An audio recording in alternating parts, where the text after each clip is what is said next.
दोस्तों, आज के इस टेक्नोलॉजी के युग में अगर हम इंसान पृथ्वी से 5 करोड़ किलोमीटर दूर मंगल ग्रह पर जा सकते हैं, तो पृथ्वी के आर पार निकलने के लिए तो मात्र 12,000 किलोमीटर ही जाना होगा। इसके लिए पृथ्वी का सबसे गहरा खड्डा वैज्ञानिकों द्वारा खोदा गया है, जिसका नाम है कोला सुपर डीप होल। इसकी गहराई 12 किलोमीटर है। लेकिन आखिरकार ऐसा क्या हुआ कि वैज्ञानिकों ने इस होल को मात्र 12 किलोमीटर खोद कर ही रुक गए? और आपके मन में कभी ना कभी ये सवाल भी आया होगा कि हम जहाँ पर रहते हैं, यानी कि हमारे पृथ्वी कितनी गहरी है, इसकी गहराई में क्या क्या छिपा है, और हमारे वैज्ञानिक इसके अंदर की जानकारी कैसे हासिल कर सकते हैं।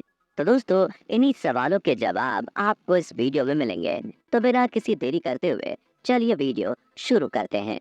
दोस्तों, हमारी पृथ्वी की उत्पत्ति लगभग 4.5 बिलियन साल पहले हुई थी, और यह पूरी 71% पानी से ढकी हुई है। अंतरिक्ष से देखने पर यह पूरी गोल दिखती है, लेकिन यह वास्तव में अंडाकार है। खैर, हम पृथ्वी के आकार की बात नहीं कर रहे। हमें जानना है पृथ्वी के अंदर क्या है।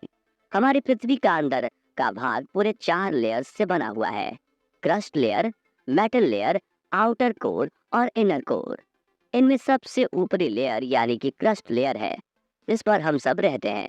आपको धरती के अंदर जो भी गड्ढे जैसे कुएं, बड़ी बड़ी खदानें दिखाई दे रही हैं, वह सभी इसी लेयर के ऊपरी हिस्से में ही मौजूद है।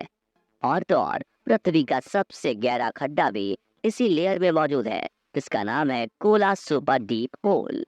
अगर आप इसके बारे में नहीं जानते, तो हम आपको बता दें कि कुछ साल पहले वैज्ञानिकों ने रूस में दुनिया का सबसे गहरा गड्ढा खोदने का प्लान तैयार किया था। रूस में खोदे गए इस गड्ढे की गहराई 12 किलोमीटर है, और यह गड्ढा पृथ्वी के ऊपरी भाग में यानी क्रस्ट लेयर में ही समाप्त हो जाता है। और इस पर वैज्ञानिकों ने पूरे 20 साल तक काम किया था, यानी कि पृथ्वी को सिर्फ और सिर्फ 12 किलोमीटर तक ही खोदा गया है। बताया जाता है कि जब वैज्ञानिक यह गड्ढा खोद रहे थे, जैसे जैसे ये होल गहरा होता गया, वैसे वैसे ही पृथ्वी के अंदर का तापमान बढ़ता गया, और यह तापमान करीब करीब 350 डिग्री तक पहुंच गया था। और इसी वजह से वैज्ञानिकों के सारे उपकरण पिघलने लग गए थे, जिस वजह से इस होल को और गहरा करने में वैज्ञानिक नाकामयाब हो गए। साथियों, इस होल की और ज्यादा खोदाई करने के मत में कुछ वैज्ञानिक असहमत भी थे। उनका मानना था कि पृथ्वी का चुंबकीय क्षेत्र भी पृथ्वी के सेंटर पॉइंट से उत्पन्न होता है। अगर ये होल पृथ्वी के आर पार कर दिया गया, तो हो सकता है कि पृथ्वी पर बनने वाला यह चुंबकीय क्षेत्र नष्ट हो जाए। और पृथ्वी के अपने चुंबकीय क्षेत्र का गुण खो देने से क्या होगा, इस विनाश के बारे में हम सोच भी नहीं सकते। इन्हीं सब कारणों की वजह से इस होल की खुदाई बंद कर दी गई। तो आइए समझते हैं क्रस्ट लेयर को। दोस्तों, क्रस्ट लेयर दो भागों में बटा है। पहला है ओसेनिक क्रस्ट, यानी कि जिस पर समुद्र है, और दूसरा भाग है कॉन्टिनेंटल क्रस्ट, जिस पर पूरा ठोस भाग यानी धरातल बना हुआ है। इस लेयर की गहराई 100 किलोमीटर तक है, और इसका टेम्परेचर 500 से 1000 डिग्री सेल्सियस तक रहता है। धरती पर आने वाले भूकंप और महाद्वीपों में होने वाली हलचल के पीछे यही लेयर जिम्मेदार है। इस लेयर में धरातलीय जल, पथरीली चट्टानें, सिलिका और कई धातुएं मौजूद हैं, जिनको हम निकाल कर यूज करते हैं। अब जानते हैं धरती की दूसरी लेयर यानी कि मेटल लेयर के बारे में। क्रस्ट लेयर से आगे बढ़ने पर आती है मेटल लेयर, जिसकी मोटाई 100 किलोमीटर से शुरू होकर 2890 किलोमीटर गहराई तक फैली हुई है। पृथ्वी का यह मेटल भाग बेहद गाढ़ा गर्म लावा है, और इसका तापमान 4000 डिग्री सेल्सियस से 5000 डिग्री सेल्सियस तक है। और यहाँ संवहनीय धाराएं चलती हैं। यह सिलिकेट रॉक से बनी है, और इसमें मैग्नीशियम और लोहे की काफी ज्यादा मात्रा है। Core layer.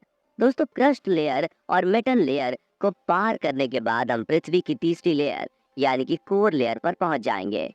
कोर लेयर पृथ्वी के सतह से 2900 किलोमीटर से शुरू होकर 6400 किलोमीटर नीचे तक होता है। यह पृथ्वी के आयतन का 16% भाग है। कोर वाली इस परत में बहुत भारी धातुएं मौजूद हैं, जिनका आयतन एवं घनत्व ज्यादा है। यहाँ लोहा और निकल धातु की मौजूदगी सबसे ज्यादा है। कोर का बाहरी हिस्सा लिक्विड रूप में है, और आंतरिक हिस्सा ठोस है। बहुत सारे हेवी मेटल्स का मिश्रण एवं सिलिकेट कोर जो इसे दूसरी परत से अलग करती है। कोर को मुख्य दो भागों में बांटा गया है। पहला है आउटर कोर और दूसरा है इनर कोर। आउटर कोर, जैसा कि इसके नाम से ही पता चल रहा है कि आउटर कोर को बाहरी भाग कहते हैं और ये पृथ्वी के 2900 किलोमीटर की गहराई के लिए जाना जाता है। पृथ्वी का आउटर कोर लोहे और निकल का बना हुआ है, पर यह बहुत गर्म है। यह इतना गर्म है कि इसका तापमान 4400 डिग्री सेल्सियस से 5000 डिग्री सेल्सियस से भी ज्यादा है। यह इतनी गर्मी होती है कि लोहा और निकल जैसी धातु भी पिघल जाती है। पृथ्वी की मैग्नेटिक फील्ड के लिए आउटर कोर ही जिम्मेदार होता है, जिससे हम कंपास की मदद से डायरेक्शन का पता लगा सकते हैं। यही मैग्नेटिक फील्ड सूरज से आने वाली सोलर वेव से हमारी रक्षा भी करता है।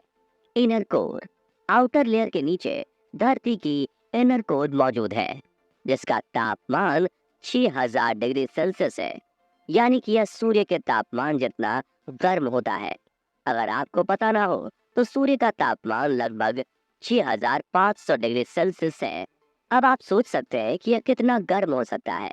और हैरानी की बात यह है कि यहाँ इतना तापमान होने के बावजूद भी ये भाग सॉलिड फॉर्म में होती है। दरअसल इसके ऊपर इतनी सारी लेयर्स का प्रेशर होता है, जिसकी वजह से ये सॉलिड फॉर्म में होती है और इसे पृथ्वी का केंद्र कहा जाता है, यानी सेंटर। इसे हम इस प्रकार से भी समझ सकते हैं कि अगर हमें इस गोलाकार पृथ्वी के सेंटर पॉइंट पर जाना हो तो हमें 6400 किलोमीटर गहरा गड्ढा खोदना होगा। चलिए दोस्तों, अब हम जानते हैं ये सब रिसर्च कैसे मुमकिन होती है।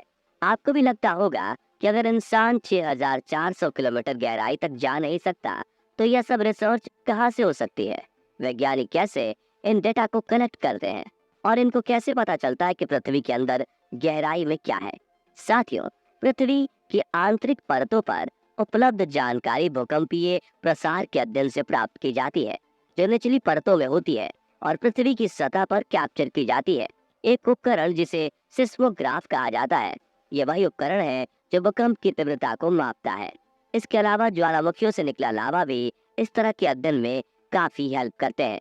तो फ्रेंड्स, आज के इस वीडियो में बस इतना ही। अगर आपको यह वीडियो पसंद आया हो तो इसे लाइक और शेयर करें। ऐसे इंपॉर्टेंट नॉलेज वाले वीडियोस के लिए इस चैनल को सब्सक्राइब और फेसबुक पेज को फॉलो जरूर करें। धन्यवाद।